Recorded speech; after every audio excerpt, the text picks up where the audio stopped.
After a lifetime of researching the dynamic and enigmatic world of light entertainment, I've decided to ditch my notebook and meet the people who inspire me. What makes them the people they are? How do they feel about the show business landscape in which they find themselves?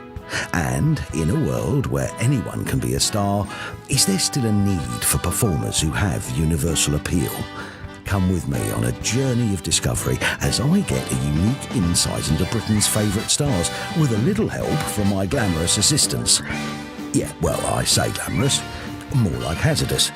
And of course, we'll have a bit of fun along the way. Broadcaster and journalist Alistair Stewart has been a stalwart of ITN for over 30 years.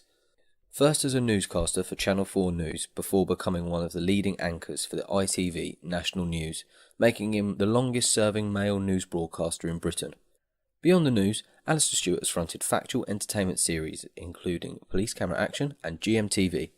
I caught up with ITN's main man to talk politics, broadcasting and his thoughts on an unparalleled career in television. Ladies and gentlemen, Mr. Alistair Stewart. Britain is just preparing for the second general election in 2 years. How difficult is it being the main anchor of ITN's election night coverage? Well, I'm not this year. The main anchor of ITN's election coverage this year is Tom Bradby. And it's interesting because there are two parts to the answer. One is how difficult is it getting to a point in your career when somebody else is doing the things that you used to do? And I was talking to a friend about that the other day, and I think however successful you've been in life, and you're involved in script writing and making films and your journalism, you get to a point as you get older when other people start to come along and bite at your heels.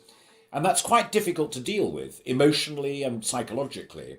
But I'm quite comfortable with it because I did it to somebody else when I was a young man, and Alistair Bennett used to be the great guy, and then I started doing stuff. So I'm comfortable with it. The other answer to your question is that it's very, very difficult to remember that the most important thing about what we do within ITV News, and it's true with the BBC and CNN and Sky and anyone who's broadcasting in the UK, has to be impartial. If you pick up a newspaper, it'll tell you how to vote and why the other lot are crazy.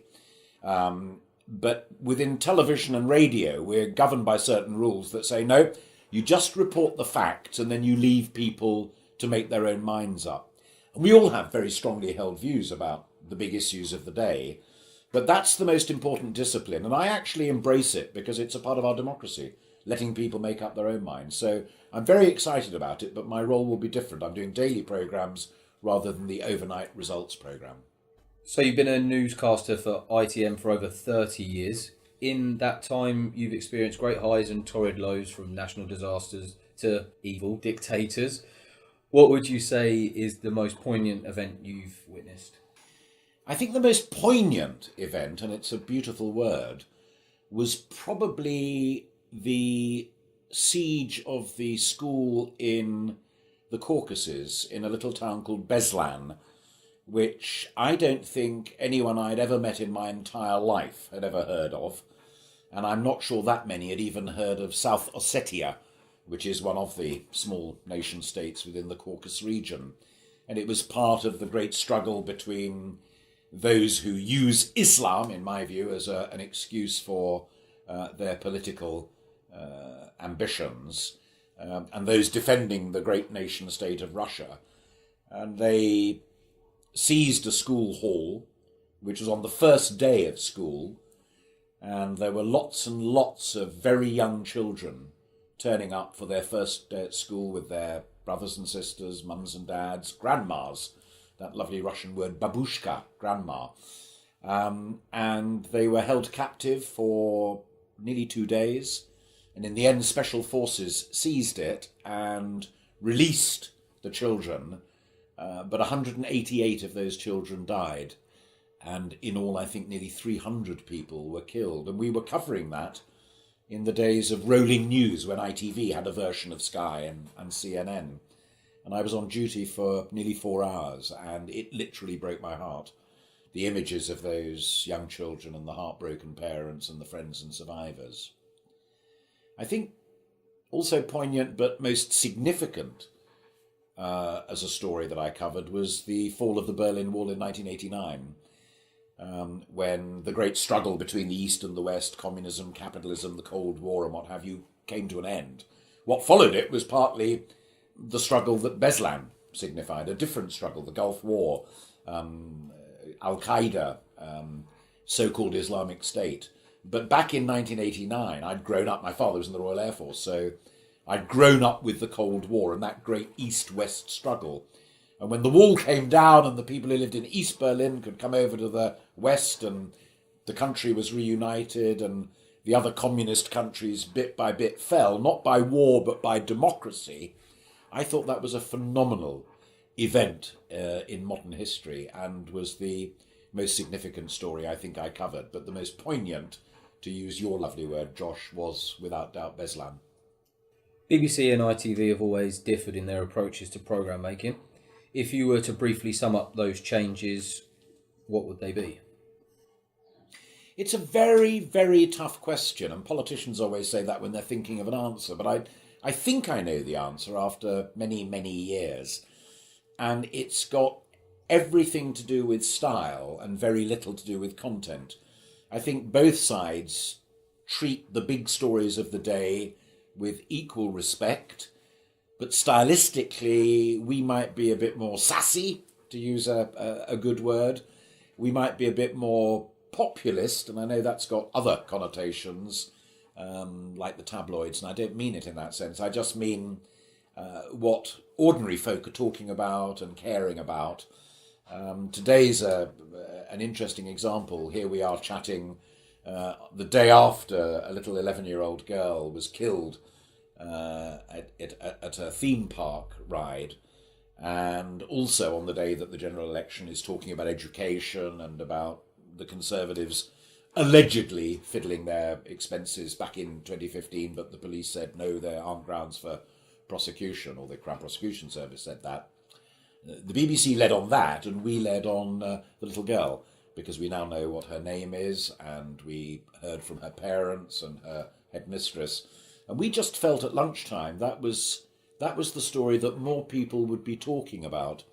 The greatest newscaster I ever worked with, and I think the greatest newscaster there ever was Sir Alistair Stewart. And his rule of thumb was that we should cover the issues that people will be talking about in the bus queue, in the works canteen, at school and what have you, rather than what we, in our ivory tower, think the lesser people should be worried about. And I think it's a good rule of thumb. It's not condescending. It's not avoiding the difficult stories. We do all of that as well. But it's basically saying, hey, do you know what's going on today? This is a real cracker of a story that we think you'll be passionately engaged in. And I think the BBC sometimes miss a trick with that. I think they're a little bit more predictable, and I think we're sometimes slightly off the wall, and I quite like that. From a visual point of view, what impact do you think a dual presenting team has on the viewer as opposed to a lone newscaster? And I'm not sure that it's such a trouble about what it looks like. I'll tell you the truth. One of the main reasons that it developed was to deal with breaking stories. So that if while you're on air, something happens, then you can still deal with it. And I've done a couple of events when the Lockerbie disaster happened all those years ago, and the bomb went off in the Pan Am jumbo jet. I was doing it with Sandy Gall. And what happens is that while Sandy was speaking, and was either making it up from the notes that he was reading or had a script that the producers had written for him, I was looking up everything else and being told what was going to happen next and who we were going to be talking to and where he or she was. And then when Sandy finished, then I would do that, and Sandy would start doing the same thing. So it kind of gives you, it's a double-barreled shotgun approach. You've got someone to work with, and you've got a newscaster who's speaking and another one who becomes a kind of researcher, producer. And I think that can be very, very effective. I mean, we now do single presenting on the News at 10 with Tom, and that's absolutely fine. And that's the pattern that we've moved to. But I think we may find when those big breaking stories happen that sometimes we'll sit back and wish that we'd stuck with too. It also, funnily enough, one other little thing, and your question mentioned at the beginning about what the viewers make of it, the presentation of it. It also, in the old days, used to give you that brilliant chance of having a man and a woman reading the news.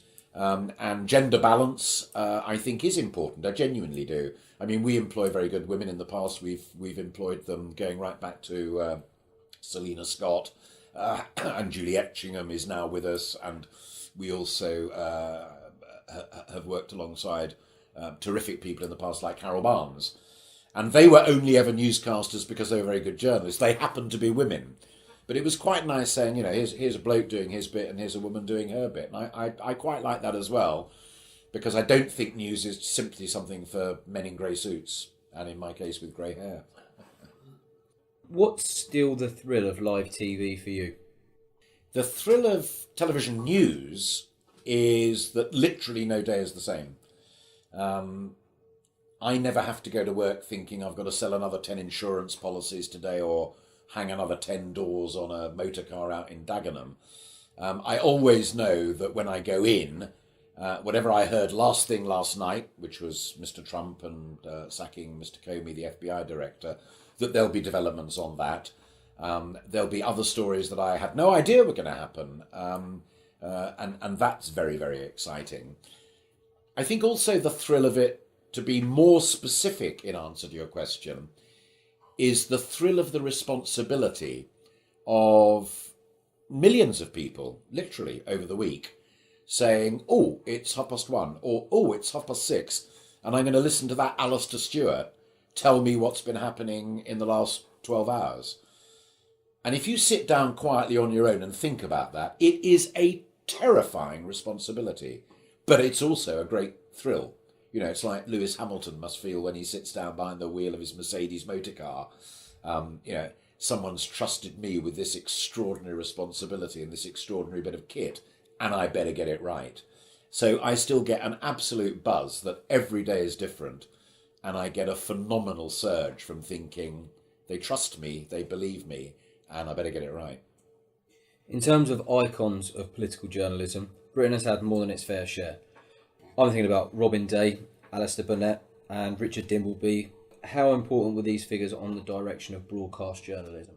Absolutely crucial. You're spot on, and that's a very, very good list. I mean, Richard was a great anchor man and sat there with his suit and sometimes even a bow tie, although that was more Robin's thing. But also he was the first reporter, not newscaster or anchorman, but reporter, into Beslan, the concentration camp at the end of the Second World War. And here we are in 2017, and what he reported on in 1945 is still worth listening to, because it is a master at work. It's moving, it's reflective, it's balanced, it's powerful. And he used the potency of the pause and the strength of the silence. It wasn't just wall-to-wall words. He was an absolute genius. Robin Day, I'm glad he's on your list, because Robin was the first one who said, we don't just go up to senior politicians and say, excuse me, Minister, may I ask you how you're feeling about so-and-so? He confronted the Japanese trade minister, who'd just arrived for a big set of talks in London, and said, why is your country copying our ball bearings and putting our people out of work?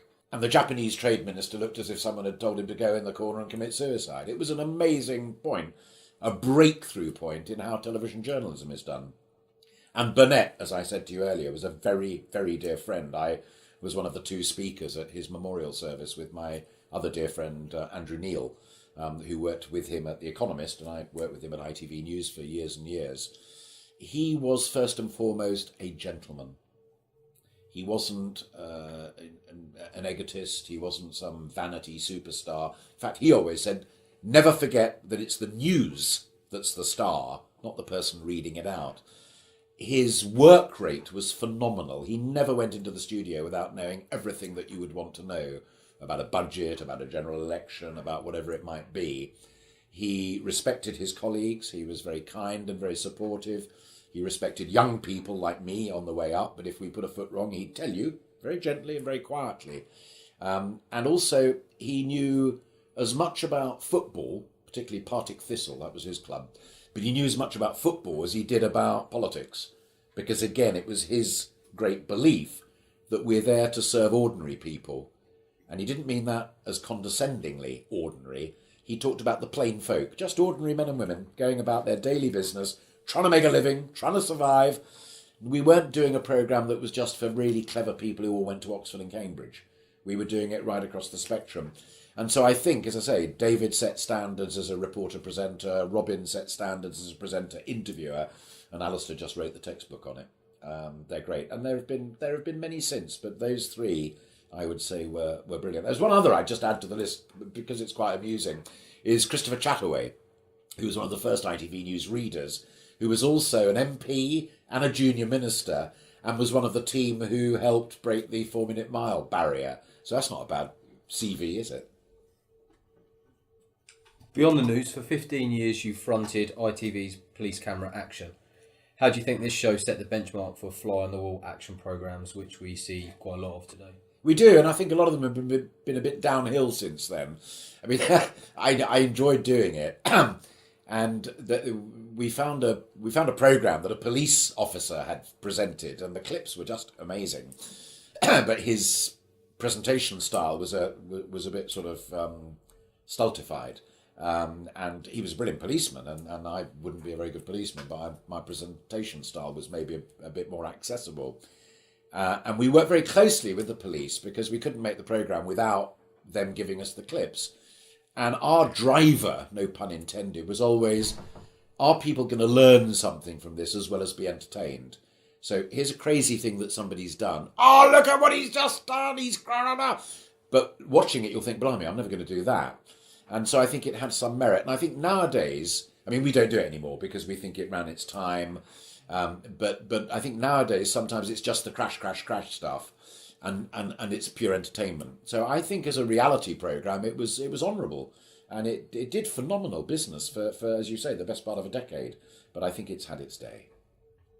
You also occupied a significant place on the famous GMTV sofa when you fronted the Sunday morning politics slot from 1995 to 2001. Do you think GMTV is missed by the British public? I think that... I'm pausing to think how to put this without upsetting anybody. I think what we're missing is that Sunday morning programme on breakfast television. What we've got in its place is Robert Peston doing the main ITV network one, and what we used to have was the Weekend World programme that Jonathan Dimbleby did, and Matthew Paris did, and various other people. And there was something, it goes back to my thing about news for ordinary folk. And what we tried to do on that Sunday morning programme, the Sunday programme, was to make politics accessible to ordinary folk again. And I think, I mean, I watch Peston and I really genuinely enjoy it. I think it's fantastic. But I'm a junkie, I'm an anorak. And I think the same is true with Andrew Marr's programme. And Good Morning Britain is a good programme, and I think that philosophy applied to politics might be worth a try again, because ordinary folk, go back to Burnett's point about, just the plain folk, it's quite a job to get them interested in politics. And if you have very complicated, very detailed interviewing, sometimes you're not just getting the basic stuff that people are worried about. You're crunching numbers and quoting things where people have changed their mind. All of that's really important. Don't get me wrong, that really does matter. But you sometimes want an interview where it's just about somebody who's concerned about how their kids are going to cope at school. And what are the basic choices that are on offer? What's the difference between what the Tories, the Liberal Democrats or Labour would do about my school? That's what I want to know. And that's what we used to try and do with the Sunday programme. So I kind of miss that. And it would be nice to see it again. I don't want Peston to stop, and I certainly don't want Andy Marr to stop either, because they're great. But it would be nice if we could find somewhere in the slot, because we were very early. We were on about 7 o'clock in the morning, if I remember rightly. So you could still find a space for it, even though it is a very crowded agenda, because you've got John Pienaar on Radio 5, who's brilliant, and you've got Andrew Neil later on at lunchtime on BBC as well. So it's quite crowded, but it would be nice to have a programme that pitched itself directly at that middle market. That would be my view. Looking back over your career, what's your proudest achievement? Oh, Berlin, undoubtedly. And we talked a little bit about it before, but let me add something to it I mentioned in passing. I went to school, Catholic boarding school. My father was a middle-ranking senior officer in the Royal Air Force. It was a very conservative background with a little c, because being a serving officer, he didn't have any public politics. He had them when he retired because he served the Queen, not the Prime Minister. And then as I went to university, I became a bit of a lefty and not quite a ban the bomber, but I was more on that side of things. And my dad and I used to have wonderfully constructive arguments about world peace and the bomb and what have you. And I felt the world would be a better place without it, and he felt the world was a safer place with it. And as long as both sides had it, they wouldn't use them, but they would eventually sort their differences out. And that's what he was all about. That was his career. And I adored my father, absolutely worshipped him. He was one of the cleverest, nicest, loveliest men I ever knew. He was my dad, so I'm slightly biased, but some people aren't that lucky. They look back on their childhood and think, they were a bit odd or whatever. But I have no doubts about that at all. I was blessed, as indeed was my brother. And I remember standing in Berlin in 1989 thinking to myself, the old bugger was right. Here we are, we've just seen the end of communism, the end of the Cold War, and there hasn't been a world war. There were many souls who lost their lives trying to escape from the East to the West, and we remembered and honoured them at the time. But from 1945 to 1989, there hadn't been a global struggle. And I genuinely believe to this day the existence of nuclear weapons was a part of that. Dad was right. But I was so pleased to stand there in 89 and think we can now make a decent start of a better world. And then Al-Qaeda and IS came along. So there you go. What's next for Alistair Stewart? Oh, catching a train back down to Hampshire. I genuinely don't know, and that's the second time I've not evaded your question, but I've been straight in saying I don't know. 65 next month. But in my trade, you keep going as long as they want you. And when they don't want you, it's all done short and sharp and very pleasantly. So I don't know whether it's this year, next year, or whenever. I'd love to keep doing it for that very simple reason I gave you earlier, and that is every day is different, every day is rewarding, every day is exciting, you still make mistakes, you still learn tricks and what have you. When it comes to an end, I'm not one of these people who would sit back and say, oh, well, then I'd like to spend my time making documentaries and what have you. No, I mean, daily news is very different to documentaries, and the idea of committing weeks on end to making a 30-minute film does not have the appeal for me that I know it does for other people.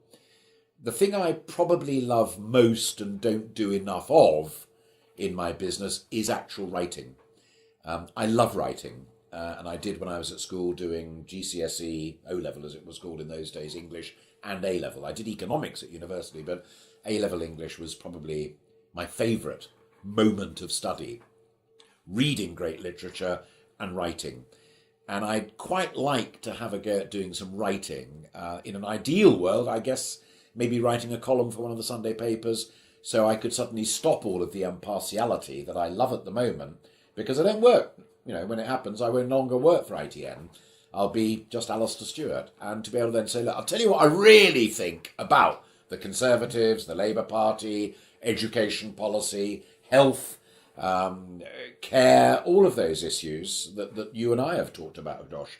But really saying what I think from the heart, but writing it beautifully, hopefully, and in a way that people would want to read.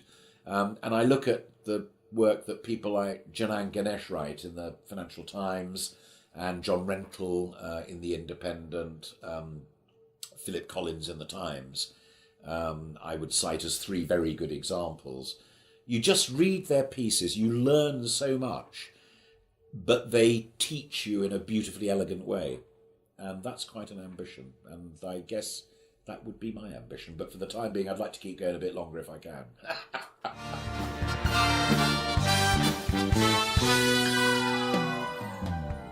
A big thank you to our guest for being the subject of another Beyond the Title interview.